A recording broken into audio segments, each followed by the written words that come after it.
English Teacher, Part 132, Direct and Indirect Instructional Strategies. Well, this part of the tutorial of teaching service a range of approaches to effective instructions that help teachers to use many different ways of promoting learners' achievement of specific goals. It reviews a number of options available in selecting an instructional approach and suggests how these might be classified.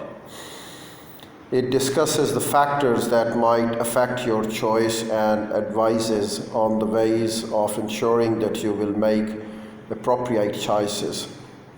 The effectiveness of your teaching will depend heavily on the breadth and depth of your repertoire of instructional approaches. For the wider the choices you can exercise, the better you will be able to plan, deliver, and evaluate your teaching. Well, one of the chapters presents the contrasting approaches to the teaching inherent in direct and indirect instructions. Direct instruction is an efficient means of providing students with the basic information, and instruction provides students with the indirect instructions provide the students with opportunities to discover information through guided or unguided inquiry and discovery learning, effective strategies for promoting metacognitive, higher level and effective learning goals. The other chapter, in fact, serves interactive instruction, which stresses interpersonal and group work, particularly through discussion and sharing experiential instructions, which involve learning cycle consisting of action, reflection, application, that stress process rather than the product. And there are individual studies. Individual study offers a variety of learning strategies, including the use of the seat work, homework, and so on. All these approaches give students direct responsibility for sharing an experience of using strategies that can help them to establish patterns of lifelong self-instructions. Another chapter in our tutorial will deal with the individual study and instructional technology.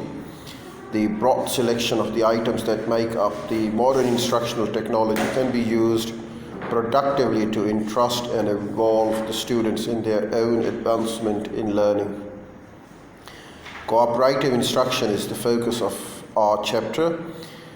Cooperative instruction stresses the key components of the cooperative learning: positive independence, face-to-face promotive interaction, group processing, group self-evaluation. Essentials of cooperative learning are individual responsibility and accountability to the group. Well, direct and indirect instructional strategies. Most teachers are made not to burn. Most teachers are made. The teachers are not born all the time.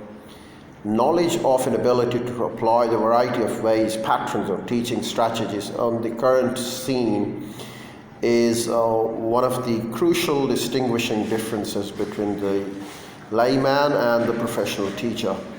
Within the profession, possession of a repertoire of strategies is a measure of the competency and helps to separate the master teacher from his more limited colleagues.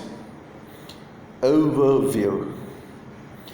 Well, our tutorial outlines the process of direct and indirect instruction of learning. Direct instructions tends to be teacher-centered. Among its most commonly applied methods are lecture, practice, and drill. To maintain students' interested, lecture should generally be adapted to their developmental level and mixed with other instructional methods.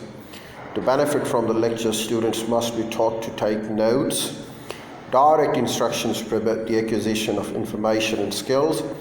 Indirect instructions tends to be learner-centered and commonly involves inquiry instructions, which consist of the guided and unguided inquiry based on the effect of the questioning skills. Inquiry instruction encourages students to investigate a range of question skills on the topics and often introducing case studies, games, and stimulations, while the teacher acts as a clarifier, learning facilitator, and so on. it is an effective way.